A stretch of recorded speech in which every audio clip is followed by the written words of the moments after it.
Well, good afternoon. Today I have Rose Grant, professional mountain biker, joining us to share an epic adventure with the adventure deficit community. But first, Rose, I'm just dying to know a little bit more about you, and I'm sure our guests are as well. So, say hello, introduce yourself, and tell us just a little bit about your background. Absolutely. Hey, Drew and everybody. Um, so I am a professional mountain bike athlete and I race for the Juliana SRAM Pro Team. And I've been racing professionally now for a decade, which feels really crazy. I grew up in a very small town in Northwest Montana. My family located from Northern California there when I was 9. And yeah, my parents just enjoyed living off the grid, hunting, growing a lot of their food in, big garden. And we had a lot of small animals and big cows, I guess. And I had horses and, just kind of spent life uh, skiing a lot in the wintertime and backpacking and fishing and enjoying recreating and enjoying the mountains and the outdoors in the summer. And my dad really instilled that in all of us kids. I have 4 brothers, and we were just one of those crazy homeschool families, but just kind of did our own thing a lot of the time. And I got really absorbed into 4-H with my horses about the time I was 12 years old, um, and slowly gravitated towards endurance athletics. I played just, soccer for fun and some sports for fun, but nothing ever very competitive. I was competitive and I wanted to be my best and, always strove to be really good in comparison to, my teammates and my competition. Um, but where I lived, the opportunity was pretty limited. And then being homeschooled on top of that just eliminated, I think, a lot of opportunity for me when it came to athletics. Sure. But it's amazing that it doesn't matter sometimes, and God still has a plan and a way of incorporating the direction into our lives. So I went to college in Florida. I went to college at 17 and met my husband there when we were seniors, and moved to Maine with him, which is where he's from, for 3 years.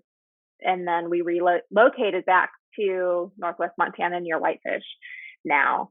And just through that lifestyle and friends and connections, I did have an opportunity to pursue mountain bike racing.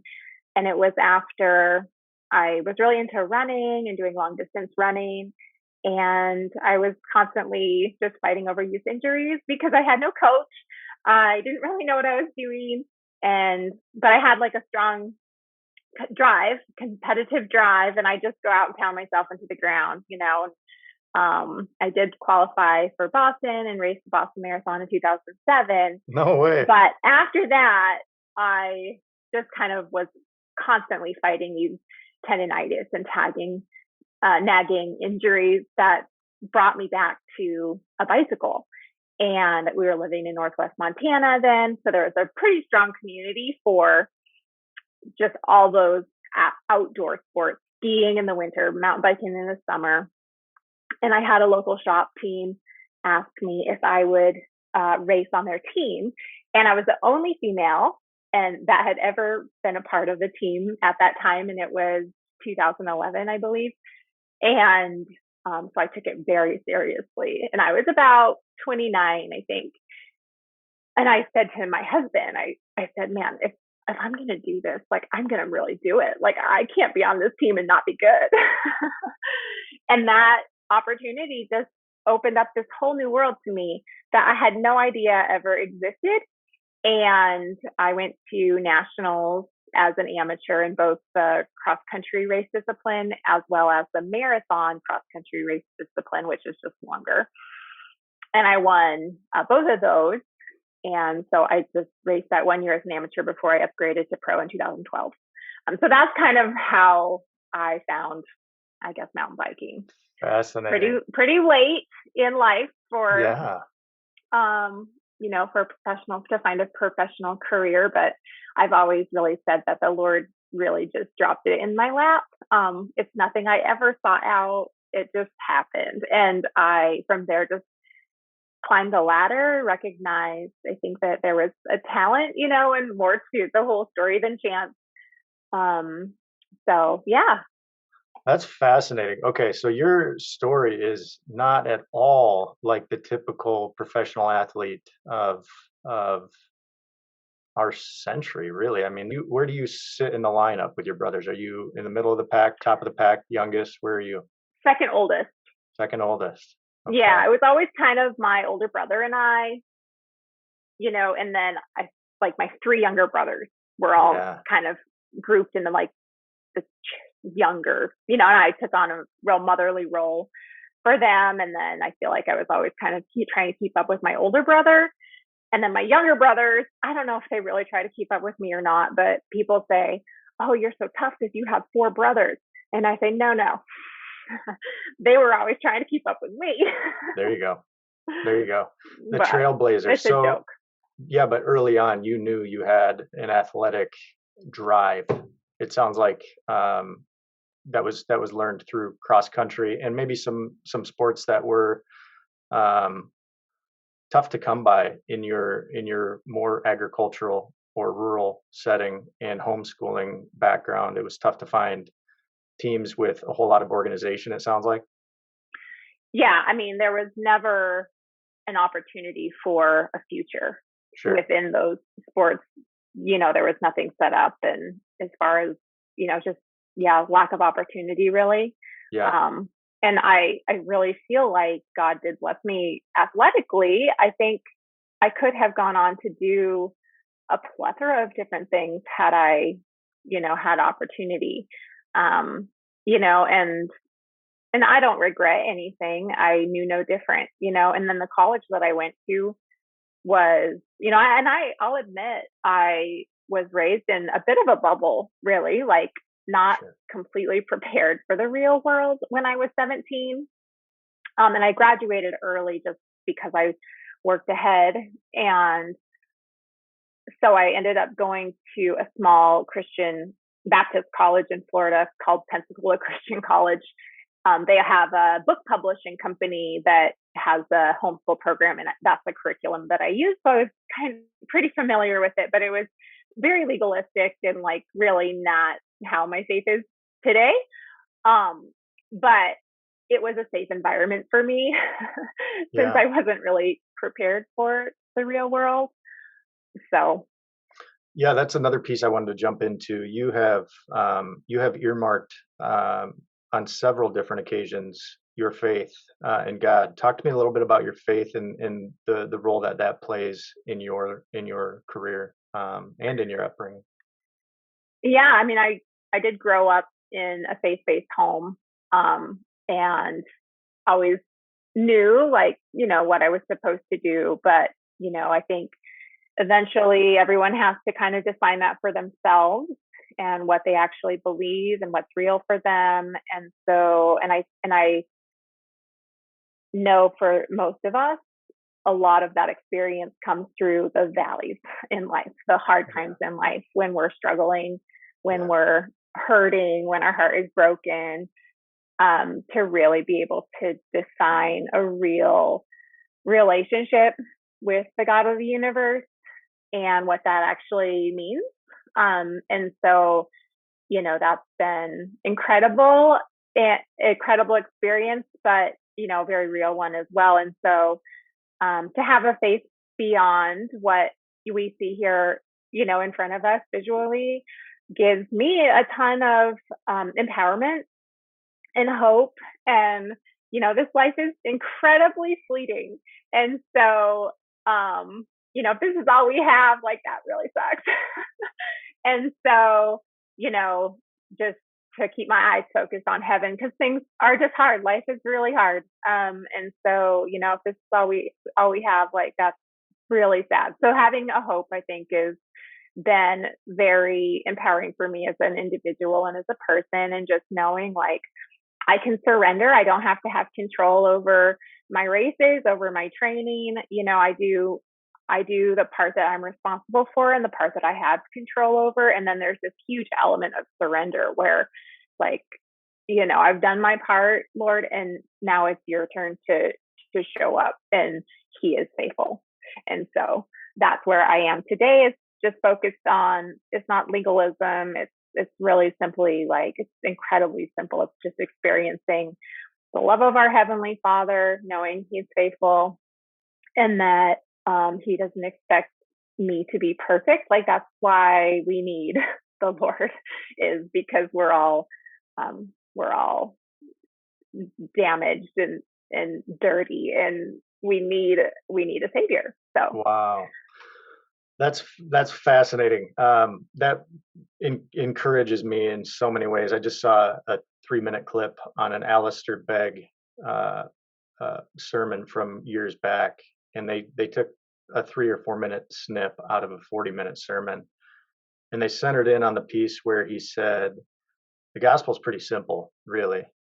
Um, really made up scenario that he plays out in real time, and he actually mimes all of the roles. So he's the thief on the cross, and he's arriving in heaven, and there are angels who are gatekeepers, and they're saying, okay, so the doctrine of justification, where do you stand on that? And Alistair says, I don't know, I have no idea. He says, okay, let's just make this really simple. The doctrine of scripture, where do you stand on that? And he says, I have no idea. On what grounds do you feel that you belong here? And he says, the man on the middle cross said I could come. And I just thought, that is our posture. That should be our posture. It is all him. It is not us. amen. Yeah. So, all right. I digress. Anyways, part of your story involved going to Florida at 17 years old, graduating, meeting your husband and graduating from college, um, to jumping into some new sports for you. And one of those new sports was mountain biking. So you got a very late start, and I do not want to detract from that because this is a very important part of your story. Um, yeah, I did ride my bike a little bit in high school. So my older brother was working at a bike shop nearby in Hamilton, and he got into it. And so naturally, I did kind of follow in his footsteps with a few different things. And that was one of them. And I think, I think there's a lot that translates into riding a bike between equestrian, like riding a horse, and also skiing, where you just kind of really like picking lines and knowing how to be balanced. So it came very naturally for me, even back then. And I did a few races when I was like 15, 16, real small local events. And I think I won like all the races that I did enter. Um, and I just really assumed that it was because there weren't any other, there wasn't good competition there. I was like, oh, I only won because there wasn't anybody to race against. When in fact, as it wasn't until years and years later that I would show up and be like, wow, well, I beat some women that have actually a reputation for being really fast. Some credentials, yeah. And so just through, that 1 year racing amateur, I really finished racing regionally and locally, primarily, in addition to a couple of those national events as an age group racer, but undefeated. And so it was a very natural, drive to be like, oh, I want to upgrade to pro. Like, I can't win all the time. I want to have competition. And so I did that in 2012. And I also got pregnant with our daughter, Layla, in 2012. And so, my support system at the time was very limited. I was really paying and supporting myself to go to these events.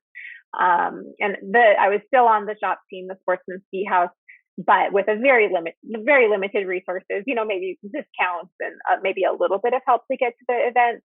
But we were camping, and Sleeping in the van, sleeping in the tent, trying to work out all the kinks before you got to jump on a bike and perform at an elite level.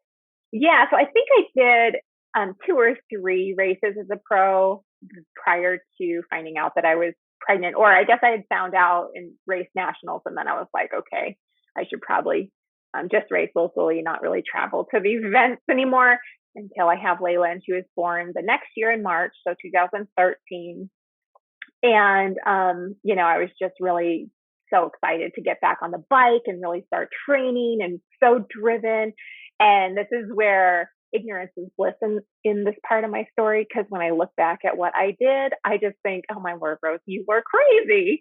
But I did what all I knew. I did what I mean, and I've always kind of lived that way. Like if I find something that I enjoy, I'm very committed and nothing's going to stop me.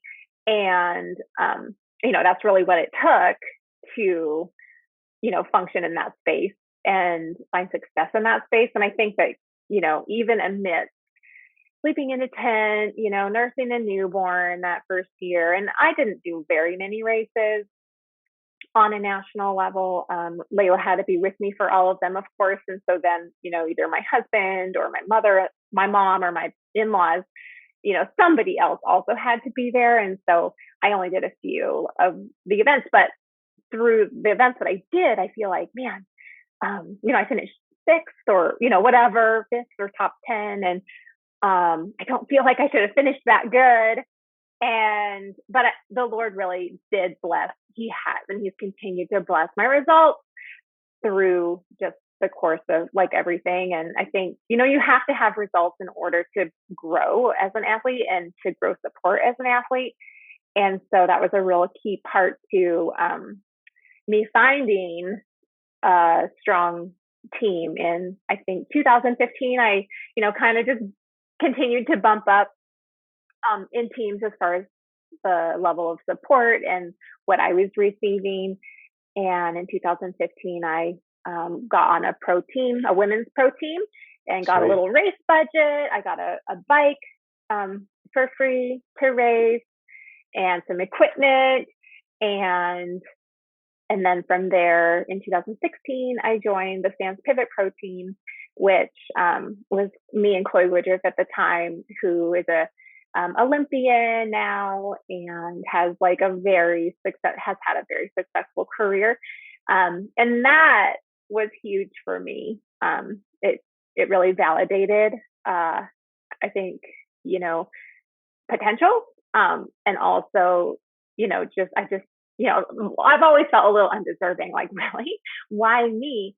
But, I know now, I know I'm able to look back and recognize why. And so anyway, but that was amazing and really gave me an opportunity to really be like a full-time professional mountain bike racer. Okay, so just for our listeners, I think I already pick up from our conversation that you have a propensity to lead with humility, and it's a genuine, authentic humility. So I'm grateful for that. I think it's rare. But let's back up the tape a minute. You became a professional racer in 2012 and you got pregnant, and you just, oh, by the way, took 3 nationally scoped races and podiumed. And some of them.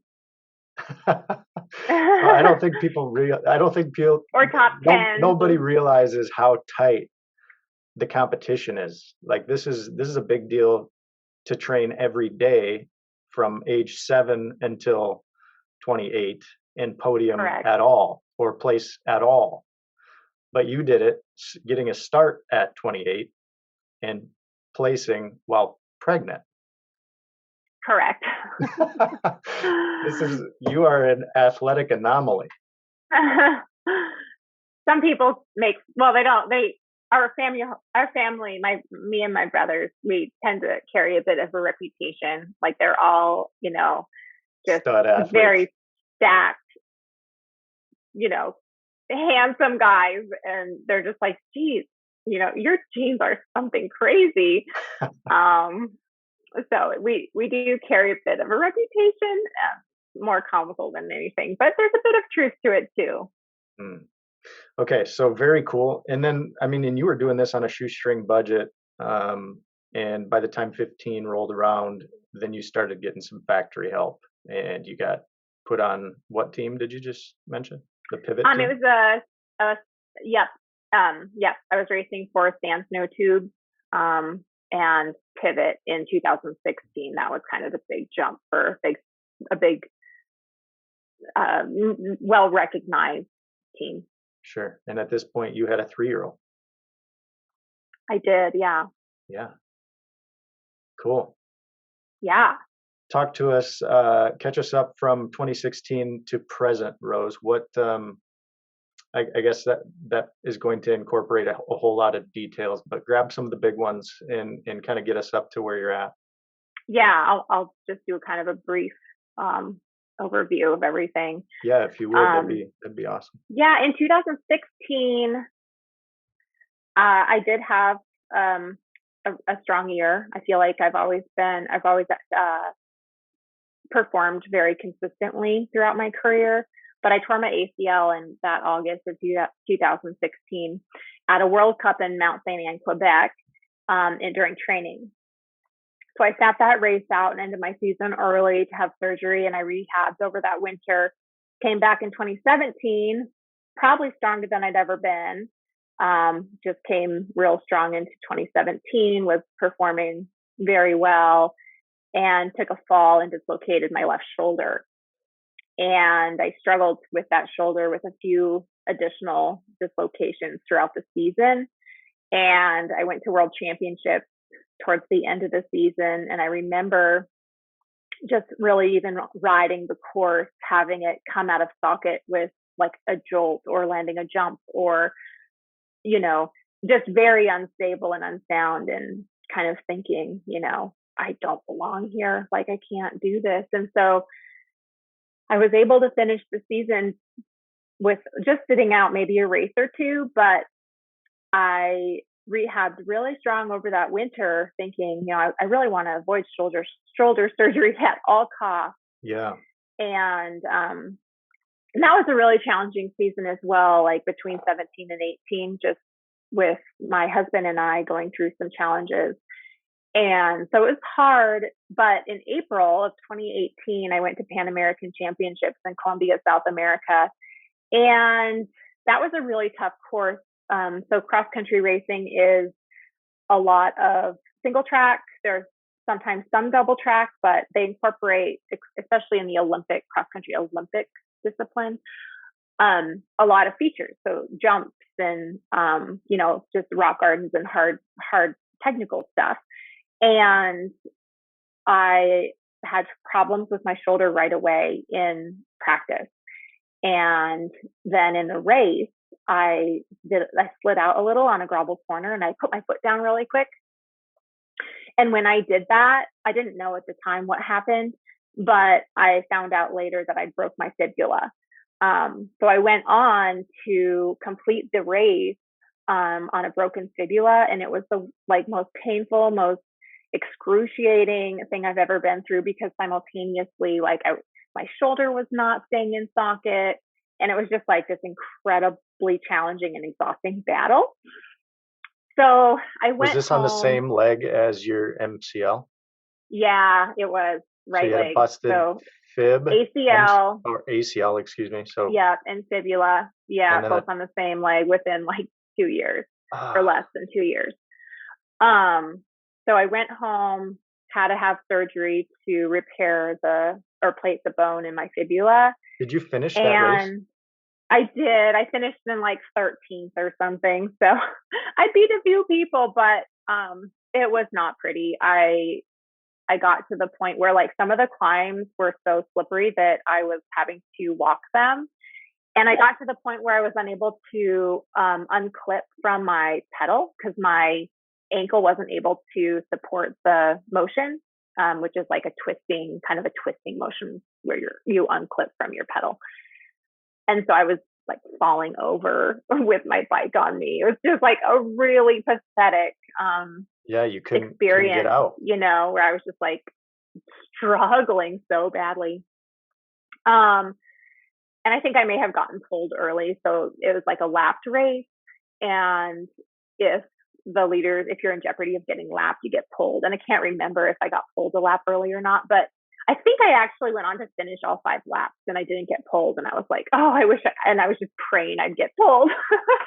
um, but anyway, so I did have surgery, and then I was really in a dark spot at that point in my career. I had a lot of value in my racing. I had allowed it to kind of become my identity, and to be sidelined was like very, very dark place for me.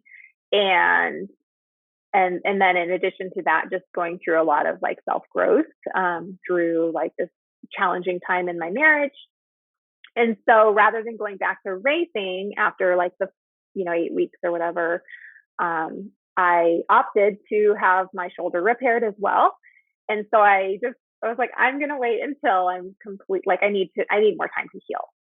And so I sat out all of 2018 actually. And it really is exactly what I needed. And I realized at that point too that, wow, I got to a place where I could enjoy and appreciate life without racing. And that was like a huge phenom for me because I didn't know I could. I depended on it so greatly.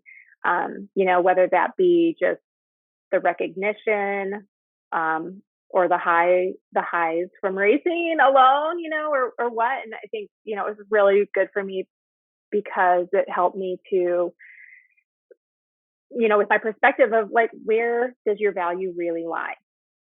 And then when I went back to racing in 2019, I had a really challenging reintroduction to racing because those race efforts were so foreign to me. It had been so long since I'd done them that I wasn't performing the way that I wanted to and remembered feeling like I wasn't having the sensations where I could, I wasn't race fit. And that was really hard for me. I, didn't want to be 10th. I was like, I wanted to win, or I wanted to be in the top 5, and I wanted to be at the front, and I wasn't. And it was like really demoralizing for me in a way. And I had to also be like, why am I doing this? And you've got to ask those hard questions. Why am I doing this? Why am I putting myself through this? It's humiliating. My teammates are winning, like they're crushing, they're the best in the nation, and I am not doing well. And it felt really terrible.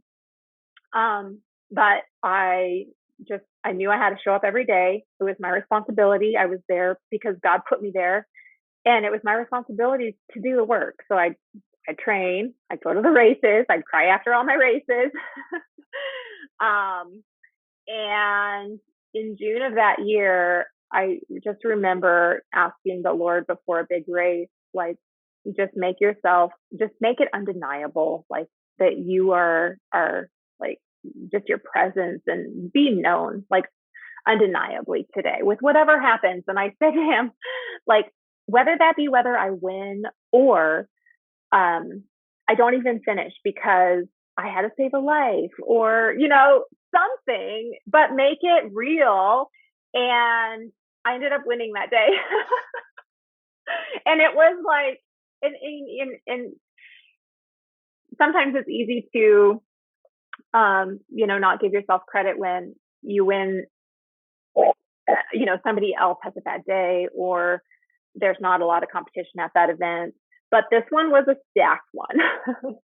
Like it was, and that was like, for me, it was like, okay, here we go, God. Like, this was a hard lesson for me to learn, but here we are.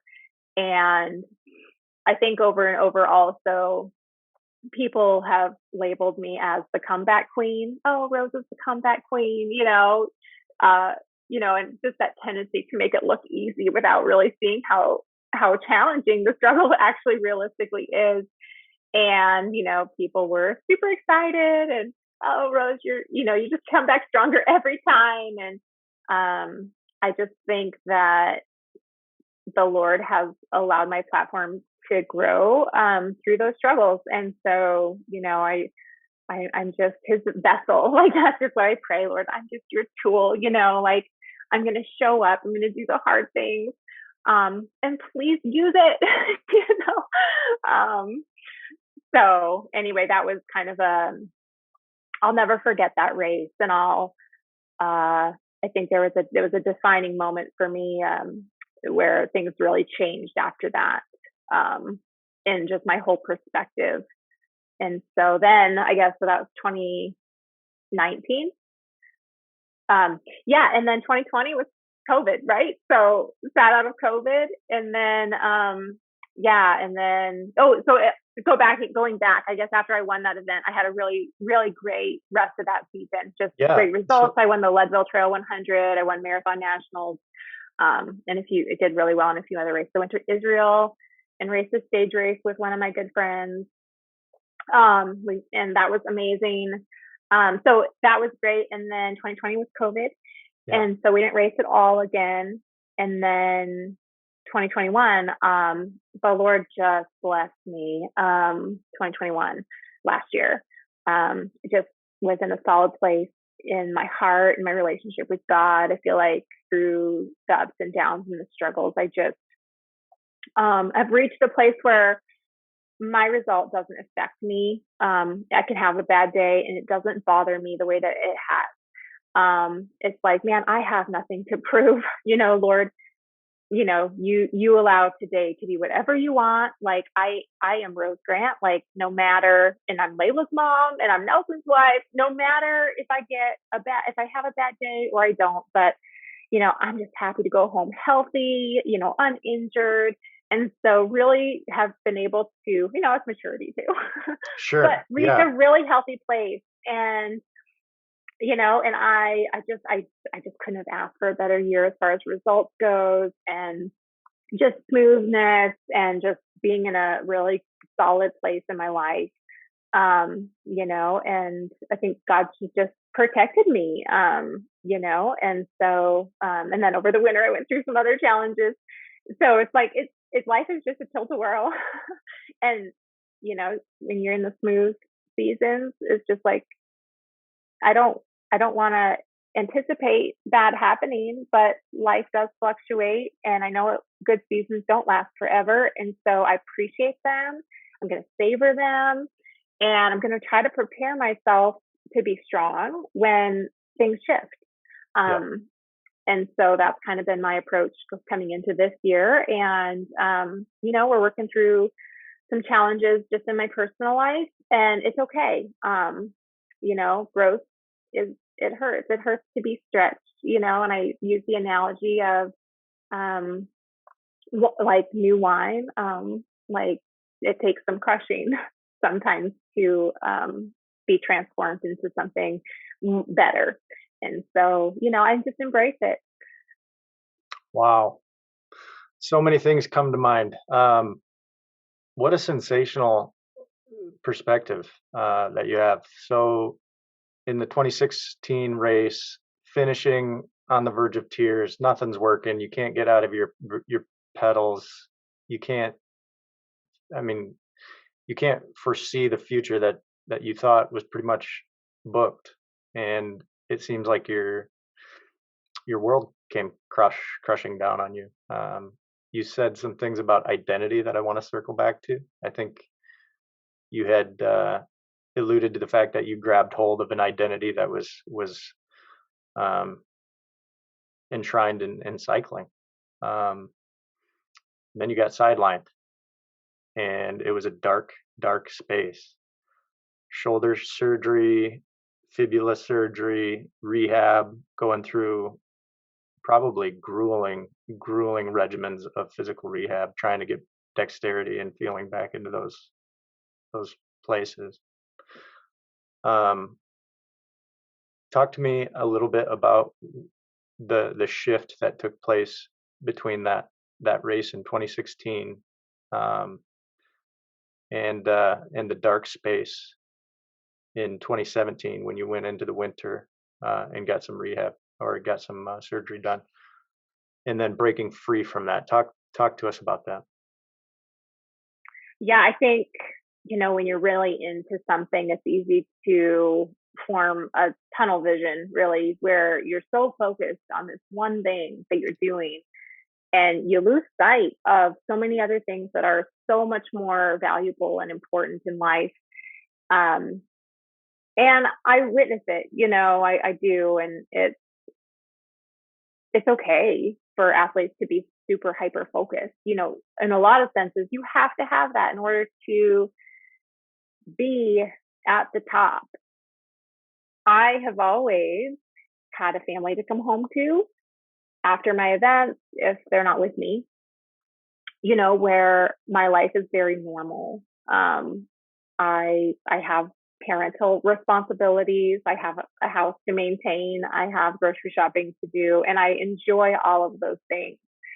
Recreating, we do a lot of other things other than train and ride my bike. We, really enjoy camping and rafting and skiing in the winter time. And I've really just had to embrace that I am not in a place in my life where I can compare myself to a lot of my competition. Like our lives look very drastically different.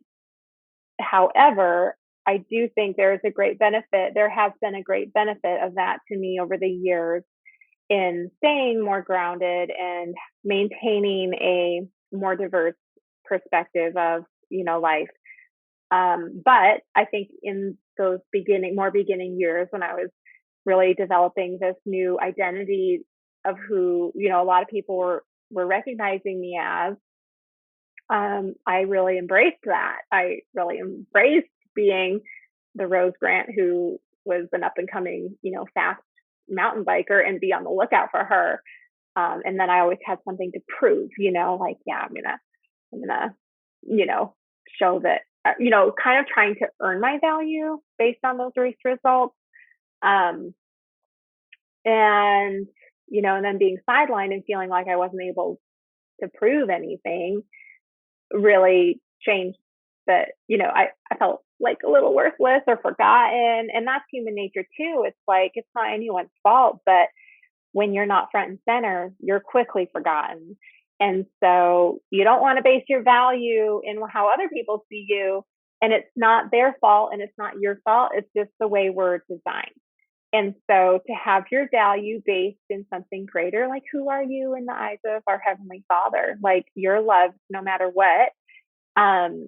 And there's so much more depth to life than like racing a bike. Like there's a tiny bubble of people in the world that may know who you are as a bike racer, and it's like, well, Rose, do you even know who went to the Olympics, for whatever sport it, last year? It's like, no, I probably don't, and it's like, no, it's very controversial. I've been thinking a lot about this with high end athletics, very elite athletics, and even not, but I think from the healthy mental perspective, we're constantly trying to be reinforced that we're not our race result. We're not our performance as athletes. And at the same time, we're constantly positively reinforced for good results and good performances. And so it feels like this really tug of war situation that I've kind of come to recognize as being like, this actually is not healthy at all. Yeah. We're told that we're valuable regardless of our results. But it's really the results that provide this positive reinforcement of our value. And so it feels very complicated actually. And so for my daughter, It's like, if she really wants to be competitive in athletics, like I'll definitely support her. But at the same time, if she doesn't, like, I'm okay with that too. And really focusing on the fun aspect of enjoying it and enjoying the process. And yeah, it's hard. It's really hard. And I've done it for 10 years and I'm 39. And, I really think I'm going to be retiring after this year to be able to embrace a more, less structured lifestyle, so that we can I'm ready for my life to look differently. And I've reached a place too, where I feel really satisfied with everything that I've accomplished and that I think all the growth that I've experienced.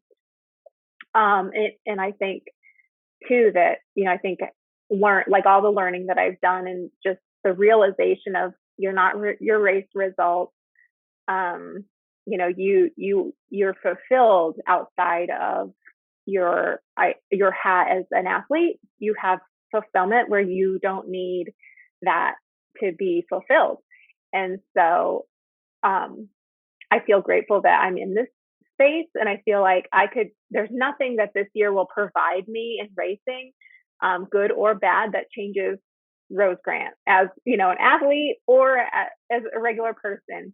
Hmm. And so I feel like this season for me is just total bonus. Like, it doesn't really matter what happens. Like, I can just go out there and race freely and enjoy it. And, if I don't do well, it doesn't change anything, all my accomplishments from the past. And if I do well, like, I'd really like to do well, obviously.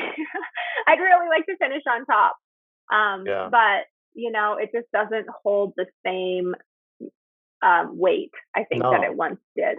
no. I go back to even one of my introductory comments about you being an elite athlete whose makeup is more akin to the something from another century. And when I say that, I had in mind an Olympic athlete, Eric Liddell, Chariots of Fire. Like, Hmm. I don't know if you've ever read anything about him, but he's his faith in God and his decision to maintain um, his course despite the way of the world um, was asinine in the mindset of everyone watching. He decided not to go to an event on a Sunday because he needed a Sabbath, and he ended up winning gold. But people thought, why would you? How could you ever? That it just doesn't. I mean, you're not gonna hang with the best if you make these types of decisions. Hmm. Um, and yet, he's written about time and time again. I think Eric Metaxas wrote about him and included him in a story or a book called Seven Men, and he's compared to the likes of George Washington. I mean, it's incredible. So when I hear your story, I go, yeah, there are things about Rose Grant that are very, very unique. And when you fast forwarded from that dark space to 2019, when you decided that you were going to dutifully approach your job with um, perseverance, determination, grit, but it was a responsibility of yours. You made it clear in the way that you broke it down. And despite the fact that you had a sixth place finish somewhere in there, I don't know exactly all the details that you shared, but it sounded like you had in mind a pretty lousy outcome, and you ended up not just on the podium, but you won. And a verse comes to mind that that applies here, and it's in Proverbs, and it says, "The horse is prepared for battle, but the victory belongs to the Lord." Yeah, all I have to do is show. I mean, not all I have to do, but I feel like once I get to the start line, my work is done. Yeah. You know, I mean, and that's when I say the surrender part, and it's like, I've been faithful, Lord. Allow allow to happen what you like. I'm your vessel at this point, so Mm. I just love use that. me. That is Yeah. so incredibly inspiring. Thank you for sharing that. Um, Yeah. wow, just so much good character development gems in there. So I can't wait to go back through this and just comb through some of the stuff to highlight. But yeah, no doubt the whole thing pieces together in a way that's not done yet. Your story's still being written, and whether or not I that includes, know. Well, it's kind of scary. Like, oh, what next? I feel like I should have this big plan, and I should know what it looks like. Well, and I don't necessarily. I guess that's not a complete prerequisite. I think it would give a little security to yeah. know exactly. But I want to move into a coaching role and working more with younger kids and Hmm. maybe support of some kind. Um, and then just really embracing a more diverse mountain lifestyle, which I love, and I miss just being able to do all the things. And I want to be able to pursue them while I'm still young enough and strong enough to do, other things too. Sure. And Layla's 9 now, and so to be more present for her and just work on creating memories that lasting memories. Um, but yeah, I just feel like, and that just like chariots of fire. It's like I just know that when I feel the tugging on my heart for a shift, like again, it's my responsibility to listen to that and to allow myself to be moved. And, looking back, it always works out. So Wow. Awesome. Well, thanks again, Rose. I have a couple of questions that I would like to ask. Success, pre 2016, success now. Compare and contrast those. a pre 2018 2018. Yeah. success Yeah. I think so. and a success now. I think I won a short track race in 2018 that really gave me validity for moving on to a big team. It's very results focused. Now, some of my best successes and race wins have come off of really focusing on my own performance and my strengths in a race, and aren't dictated by what anyone else is doing on the course. I very much enjoy racing events undistracted by my competition or what other people are doing as much as I can. A lot of times, like, you really have to embrace working with them, but embracing who I am as an athlete and where my strengths lie, and racing within my limitations and using my strengths to my advantage. What has been how I've won Leadville the last couple of times. All right. So, question number 2. I would say for just a general audience, people assume that there's probably a good deal of balance that goes into being mom and wife and professional athlete. What just looks completely abnormal? I think a lot of mothers, maybe fathers too. I can't vouch for you as well, but we really want to be able to do it all. Be that super mom and carry, make those homemade meals and do the grocery shopping.